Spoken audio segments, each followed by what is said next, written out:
చెప్పినా ఇలాంటి పనికి మాలినటువంటి కామెంట్లు చేసే వైసీపీ వాళ్ళని చూస్తే నాకు చాలా చిరాగ్గా ఉంటుంది. మనం 6 నెలలు టైం ఇచ్చాం వైసీపీ ప్రభుత్వం వచ్చినప్పుడు. వాళ్ళు కనీసం 1 మంత్ కూడా టైం ఇవ్వకుండా కాట్ల కుక్కల్లాగా మీద పడుతున్నారు కూటమి ప్రభుత్వం మీద. పర్వాలేదు, మీరు పడండి. మిమ్మల్ని మీ పరిస్థితిని బట్టి మీకు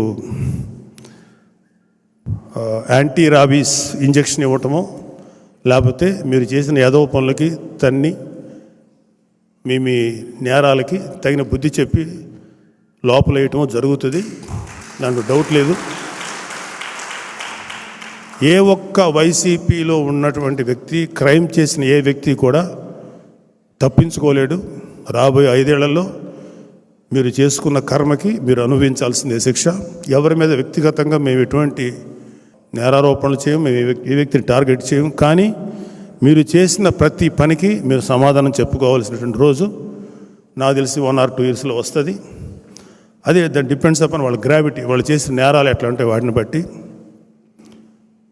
అంటే నేను ఎందుకు చెప్తానంటే, ప్రజలకి ఎటువంటి ఉపయోగపడకపోగా వాళ్ళ జోబులో నుంచి ఈ వైసీపీ నేతలు కానీ, జగన్మోహన్ రెడ్డి లాంటి వాళ్ళు కానీ, వాళ్ళ జోబులో నుంచి 10 రూపాయలు ఇవ్వటం నేను ఇంతవరకు ఎక్కడా చూడాల.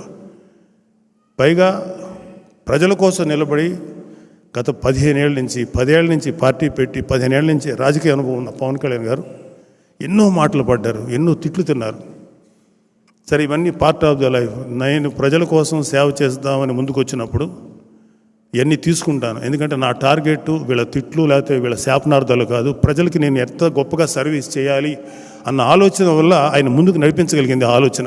అందుకే ఆయన ఇవాళ మంచి స్థితిలో ఉన్నారు.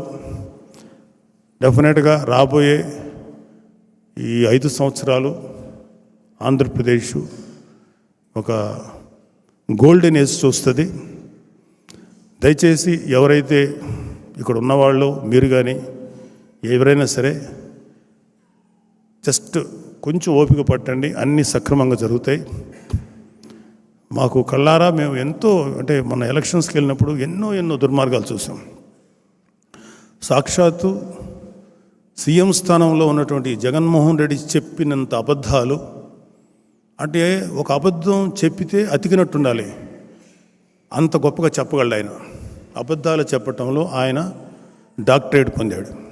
పచ్చి అబద్ధాలు. రైతులు దారుణంగా ఆత్మహత్యలు చేసుకుని, కౌలు రైతులు చనిపోతే మేము ప్రత్యక్షంగా తిరిగాం. ఆ కుటుంబాలు ఎంత దారుణమైన పరిస్థితుల్లో మేము చూసాం. ఒక్క రైతు కూడా సూసైడ్ చేసి చచ్చిపోలేదని పవిత్రమైన అసెంబ్లీ సాక్షిగా మాట్లాడినటువంటి జగన్మోహన్ రెడ్డి గారు. జంగారెడ్డిగూడెంలో కల్తీ సారా తాగి కొంతమంది పేద కార్మికులు చనిపోతే సహజ మరణాలని చెప్పి శాసనసభ సాక్షిగా పచ్చి అబద్ధం చెప్పిన వ్యక్తి జగన్మోహన్ రెడ్డి గారు.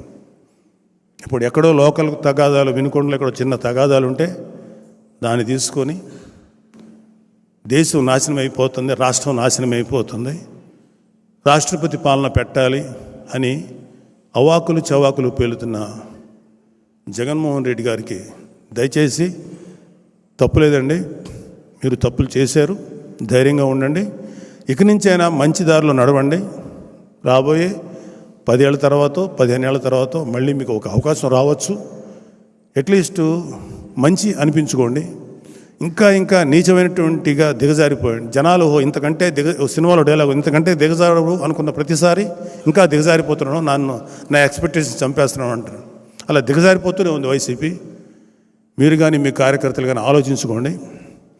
మేము మాత్రం జనసేన ఇవాళ అధికారంలో ఉంది. అధికారంలో ఉన్నప్పుడు ఒక మాట, లేనప్పుడు ఒక మాట చెప్పే వ్యక్తి కాదు మన నాయకుడు. ఎప్పుడు కూడా ప్రజలకు అండగా, ప్రజలకి సపోర్ట్గా ఉంటారు, మీ అందరికీ వెన్నుదన్నుగా ఉంటారు. Thank you very much. Let's start distribution.